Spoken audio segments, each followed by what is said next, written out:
छावा भाग 93। आज पहाट धरूनच पन्हाळगडावर खबर कोसळली होती. रायगडाने दाबून ठेवण्याचा कडेकोट कट बांधला होता, तरी पाचाडहून पुतळाबाईंमार्फत आणि कराड प्रांतातील तळबीडच्या तळावरून हंबीररावांमार्फत ती पन्हाळगडावर पोहोचली होती. पुतळाबाईंनी खासा हारकारा धाडून कळविले होते. आज ऐन मध्यान्नी आवस झाली. आमचे कुंकुबळ थकले. तुम्हा आम्हाला उघडे टाकून स्वारी सुख झाली. गडावर गैरमेळ पडला आहे. अंतकाली स्वारींना मंत्राग्नी तोही पावला नाही. बुध फिरल्याने भडाग्नीवर सांगता झाली आहे. प्रसंग बाका आहे. धीर रक्षून असणे. जे करणे ते सावधचित्ती विचाराने करणे. माणसे पुरी पारखून जवळ धरणे. आम्ही तुमच्या वाटेला डोळे जोडून आहोत. आई जगदंबेच्या इच्छेवर अन्य जोर नाही. उदंड बोलणे आहे ते भेटीत. हंबीररावांनी कळविले होते. धनी दौलतीला पारखे झाले. आम्ही रायगडी कूच करतो आहोत. काळीज टाकू नका. आम्ही पाठीशी आहोत. जिव्हाळ्याच्या माणसांनी धीर टाकू नको म्हटले तरी धीर खचावा असाच प्रसंग आला होता. चालते बोलते हसऱ्या मुखाचे आबासाहेब आता या जगात नाहीत हे सत्य मानायला संभाजीराजांचे मनच घेईना. कितीही हापसले तरी दर्याकाठच्या वाळूतील खड्ड्याचे पाणी हटता हटत नाही तशा न हटणाऱ्या आठवणीच आठवणी त्यांच्या मनात दाटून येऊ लागल्या. एखाद्या प्रसंगी सर्व बाजूंनी आयुष्याचे केवळ फोलपणच माणसाला जाणवते, तसेच ते संभाजीराजांना जाणवू लागले. नियतीचा सर्वात जबर तडाखा खाल्लेले संभाजीराजांचे बंबाळ मन चौवाटांनी सैराट धावू लागले. शोक, खंत, विरह, असहाय्यता, संताप, उपेक्षा, अवमान, उद्वेग या विचित्र भावनांचे अनावर कढ उकळू लागले. गेले. आबासाहेब गेले. न भेटता बोलता. आमचीच हाय खाल्ली त्यांनी. पहाडासारखा पुरुष आमच्याच करणीनं काळीज देठात खचला. आम्हाला सर्वात कडी सजा फरमावून गेला. आबासाहेब, आप्तगण असून फसवून गेलात. का? कसे? शरम वाटते तुमची आम्हाला. असं कडवं सुनावण्यासाठी तरी एक वार दर्शन द्यायचं होतं आम्हास. गडाचे दरवाजे बंद करणाऱ्या शहाण्या सुरत्यांनो, गडावर पालान घालायला तेवढंच कसं रे विसरलात? जौहरचा वेढा फोडणारे आग्रा कोठीतून निसटलेले आबासाहेब वरच्या वर हुल देतील हे ध्यानी कसं आलं नाही तुमच्या? कसली पुण्याई गाठीशी बांधलीत ही? आता कुणाच्या तोंडून शंभूराजे, लेकरा अशी चिंब माया भरली साद आम्ही ऐकावी? साक्षात अष्टभुजा भवानी समोर उभी करणारा जगदंब हा आईचा बोल आता कुणाच्या तोंडून आमच्या कानी पडावा? कुणाची पायधूळ आम्ही मस्तकी धरावी? त्या मावळ माचीवर कुणासोबत उभं राहून पाचाडच्या सदरेचं दर्शन घ्यावं? कशासाठी आता आम्ही रायगडाचं तोंड बघावं? सिंहासनासाठी? त्या दगडधोंड्याच्या दौलतीसाठी?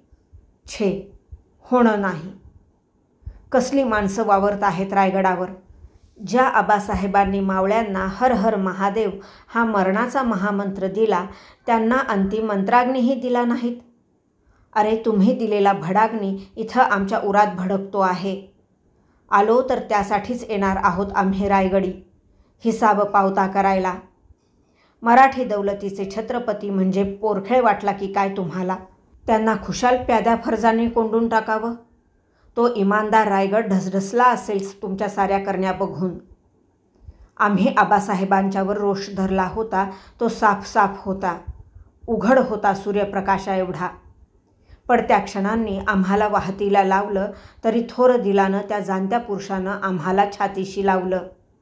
त्यांना दिल्या यातनांच्या पश्चात्तापातून आम्ही बाहेर पडतो न पडतो तोच आमचं समजून घेणारं एकटं स्थान असलेले आबासाहेबच आमच्यापासून छिनावलेत. शोकाच्या दरीत फेकलत आम्हाला. कसं फेडाल हे?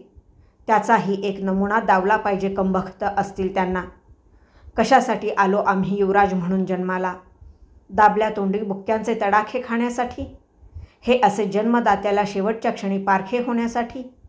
थोरल्या आऊ, तुम्ही असतात तर आमचं पोरकं तोंड तरी आम्ही तुमच्या कुशीत ठेवलं असतं.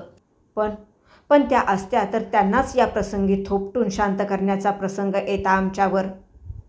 नाही, आमच्या थोरल्या आऊसाहेब गेलेल्या नाहीत. दगडी काळजाचा मृत्यूही त्यांना नेऊ शकत नाही. आम्ही स्पष्ट ऐकतो आहोत त्यांचे बोल.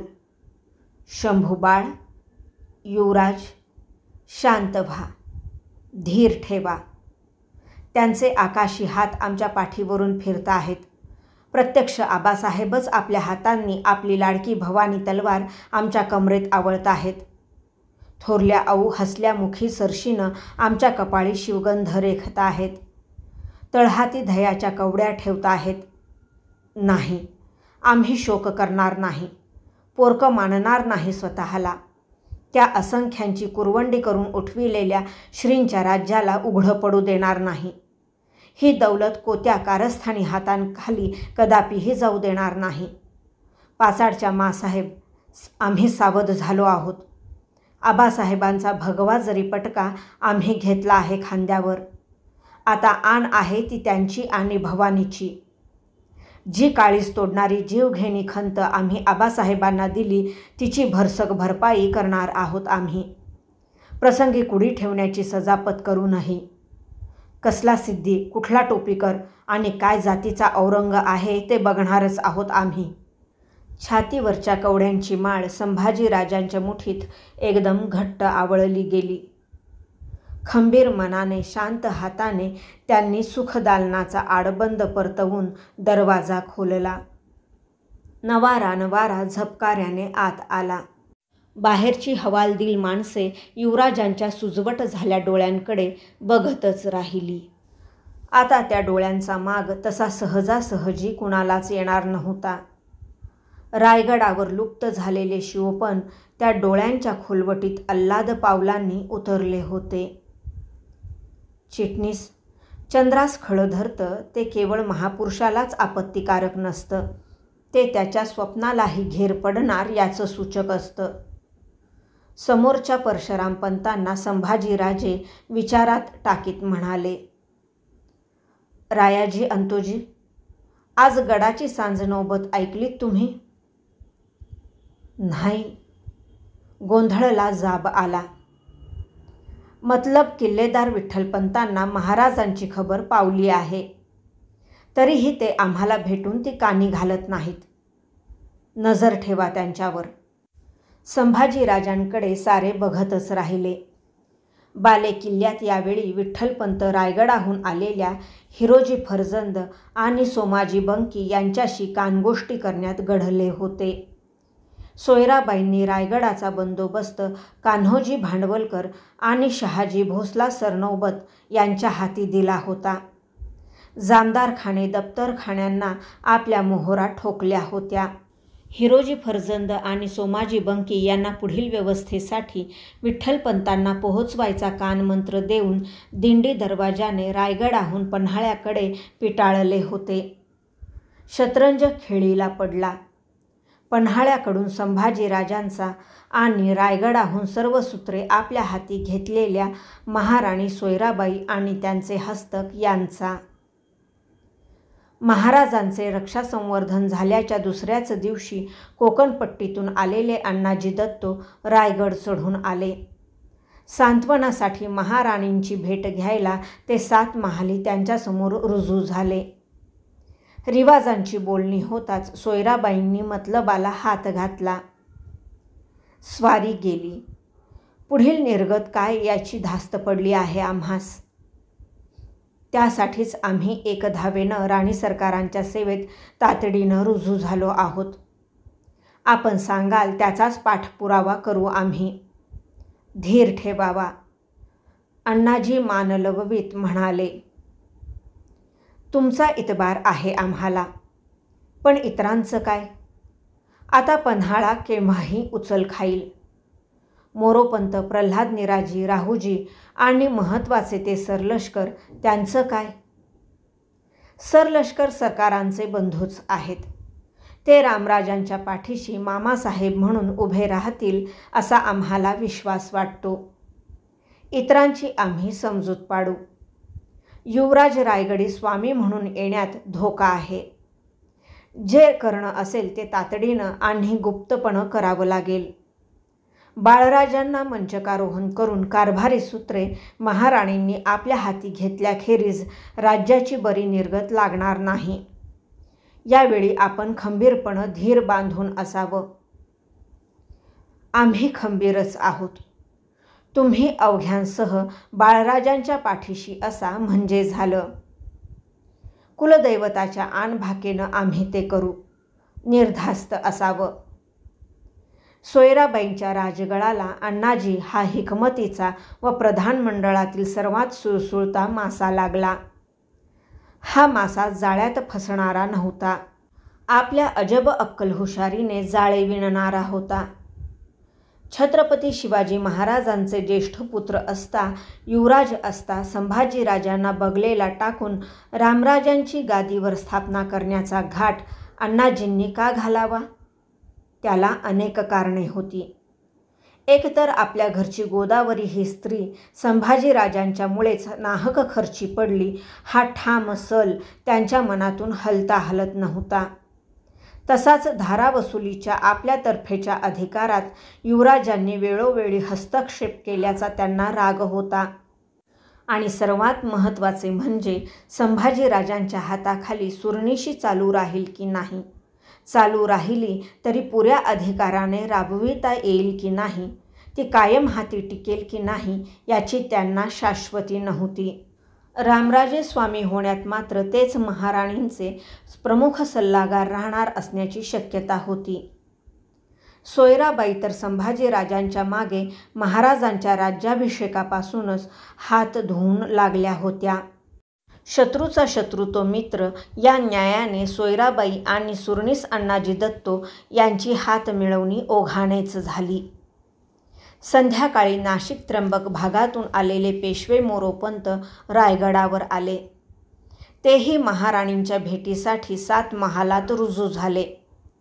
महाराजांविना सुनासुना वाटणारा बालेकिल्ला बघून त्यांच्या मनात कालवा कालव दाटली होती.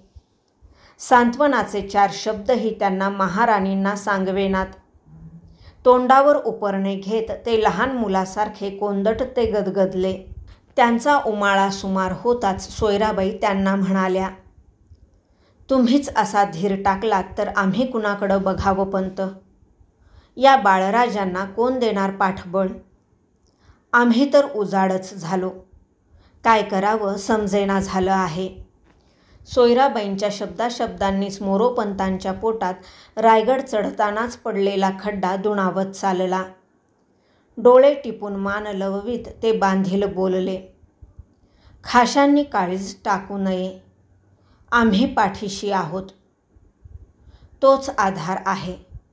तुमच्याकडून हीच उमेद राखून आहोत आम्ही. अण्णाजींची भेट घ्या. जे करणं ते त्यांच्या तुमच्या एकविचारे करा. आम्ही काय सांगणार? जे सांगायचे होते ते सांगूनही सोयराबाई नामानिराळ्या झाल्या.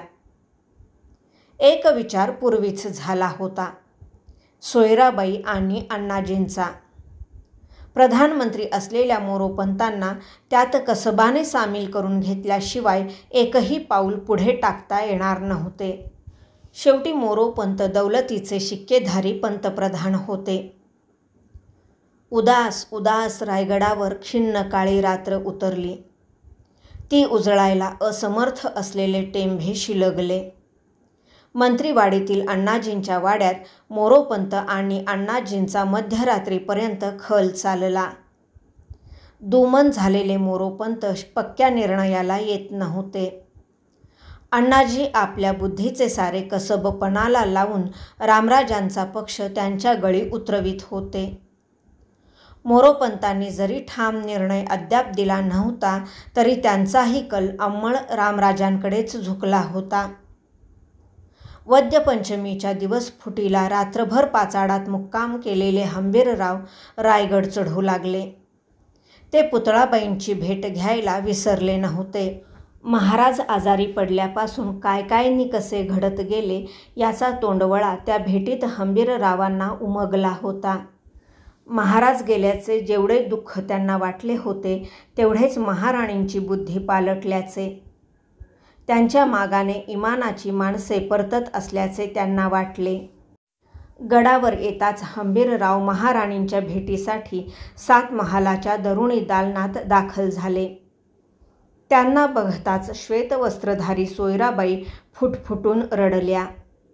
महाराजांच्या आठवणीनं हंबीररावांचे डोळेही पाघळू लागले. एवढा पहाडदिल नेटाक गडी, पण धण्यांच्या आठवानं लहान बच्चागत हुंदकला. रामराजांना जवळ घेत सोयराबाई घोगरे म्हणाल्या, आमचं एक राहू द्या. तुमच्या या भाच्यायांना बाळराजांना कुणी धीर द्यावा. बरं झालं तुम्ही गडावर आलात ते. आमचा घोर थोडा तरी मिटेल आता. नाहीतर एवढ्या दौलतीची जोखीम कुणाच्या बळावर पत्करावी यांनी.